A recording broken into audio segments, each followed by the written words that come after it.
В этом ролике рассмотрим самую, наверное, главную проблему, из-за которой возникают огромные споры у практически всех игроков. Это какого же года танки Classic должны быть? Нормально ли, что на первых званиях можно уже получить М3 вооружение? Зачем тогда качаться вообще? Какая экономика должна быть? Ну и посмотрим вообще на актуальную ситуацию с игрой. Что тут поменялось за это время? Что разработчики добавили, что не добавили, что добавят? Какие-то баги, может быть, исправлены были. В общем, все это рассмотрим, друзья. Перед началом ролика сразу попрошу вас поставить лайк на это видео. На канал подписывайтесь, если не подписаны. Также для тех, кто не знает, напоминаю, что идет розыгрыш на 15 тысяч рублей. Не на рубинов, рублей. Для тех, кто хочет поучаствовать, в описании есть ссылка на розыгрыш. Будет 3 победителя. Условия максимально простые. Переходите и участвуйте. Ну давайте переходим к самой вот этой интересной проблеме, к самому интересному вопросу. Почему некоторые пушки доступны уже на сержантах? Почему М3 можно купить на таких маленьких званиях? Ведь в классической версии такого не было. Вот как вот много комментариев таких видел, в классической версии такого не было. И вот тут вопрос. Какая классическая версия для вас? Но кто это пишет, явно, что для них классическая версия 2015 год, 13 там, да, плюс-минус это вот экономика, когда М3 пушки были доступны только там на самых высоких званиях. Но для тех, кто не в курсе, вот олды, все, кто олды смотрит видео, обязательно лайк ставьте, напишите в комментариях, что вы здесь. В танках онлайн Дарьи Баланса, в самой первой версии танков онлайн, это 2009-2010 год, была именно такая система прокачки вооружений. Было 2 линейки вооружений, первая и вторая. И М3 пушки, самой последней модификации, были доступны именно на таких званиях. То есть, видите, доступность рельса М3 на сержанте, смоки М3, огнемета М3. Помимо этого, там еще Твинс доступен, тоже очень рано. Что касается корпусов, такая же абсолютно ситуация. Хантер М3, Васп М3, вообще вот самый, наверное, ранний корпус, который можно получить в последней модификации на самом раннем звании. Ну и, в общем, такая система была раньше, и разработчики классики специально это умышленно сделали, чтобы те игроки, кто играли когда-то тогда, могли поностальгировать, понаслаждаться этой экономикой. Тут даже вот что касается пушек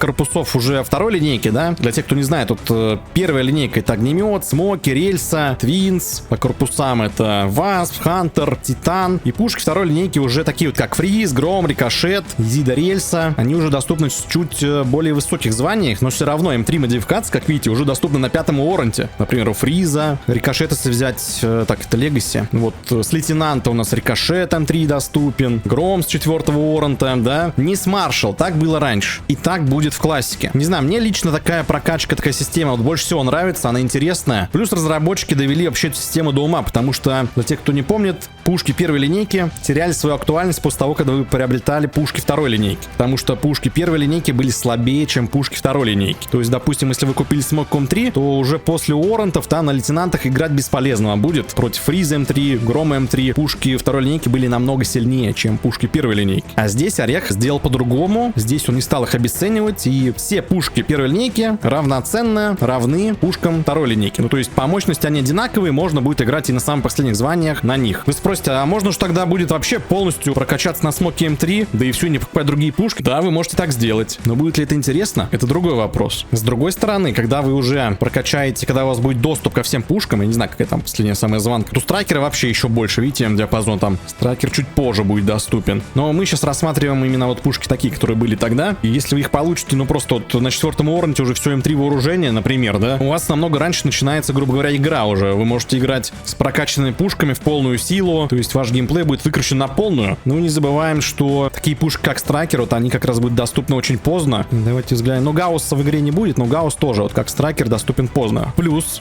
тут у нас есть еще скины.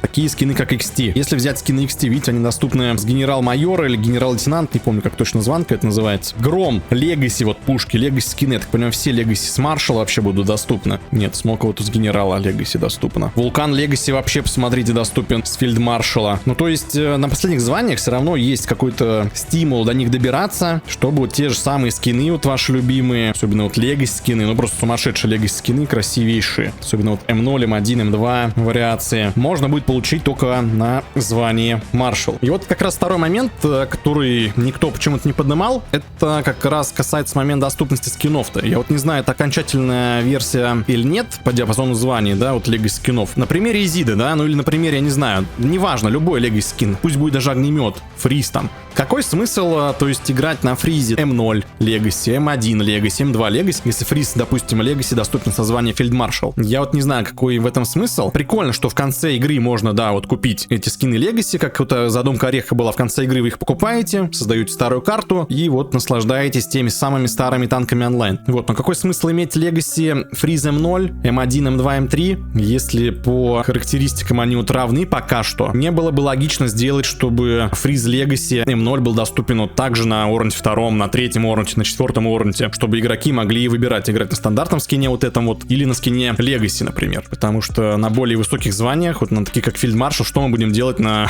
фризе M0, M1, M2? Вот, ну, нечего там делать просто с такими фризами, и ради внешки, ну, особо не кайфанешь. Пишите, что думаете по этому моменту, я надеюсь, что это пока недоработка какая-то, которая поменяется. Возможно, разработчики дадут какой-то комментарий по этому поводу. Поэтому, да, я считаю, что более разумно было бы, если бы скины M0 были доступны аналогично стандартным скинам. По крайней мере, M0, M1, M2 модификации. Ну и тоже вот обратите внимание, цены просто огромные на эти скины, поэтому вряд ли кто будет их покупать на таких маленьких званиях сразу до M3 модификации. Вот, это все, что касается момента с экономикой. Пишите ваше мнение в комментариях, какая экономика нравится больше вам. В Танк Classic будет представлена экономика именно до ребаланса. Теперь, друзья, что касается таких моментов, как что-то поменялось, что-то не поменялось, что добавили, что не добавили, что исправили. На момент записи этого ролика, прямо сейчас можем, кстати, с вами в чате посмотреть, Орех написал, что он старается успеть добавить защитные модули до выходных. То есть защитные модули — это вот у нас резисты те самые, которые здесь пока некорректно отображаются. Для тех, кто не помнит, в Танк Classic будет новая система резистов. Резиста будет всего 4.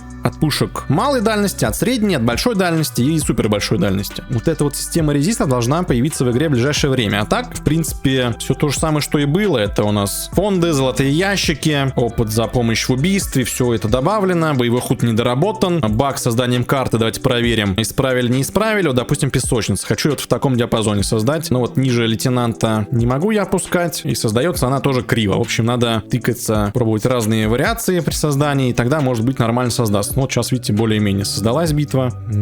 Если я хочу, допустим, до маршала, создается до генерала. Ну, в общем, вот этот момент еще не починили. Что касается самого боевого худа, давайте зайдем посмотрим. Ну, по онлайну тоже видите, что не особо он огромный здесь. Только вот на стримах удается создавать супер большие битвы. Ну, а здесь боевой худ выглядит, ну, вроде пока все так же. Не знаю, флаги из танков онлайн, овердрайв на месте. Единственное, вот здесь я не вижу фон битвы, но это потому, что я здесь один зашел. Фон битвы тут не отображается. Ну, и которые, я имею в виду, которые из танков онлайн. Давайте пойдем посмотрим в другой битве, наверное, вот по поводу отображаемого киллтаба. Поменялось, не поменялось. Ну, вот сейчас давайте проверим.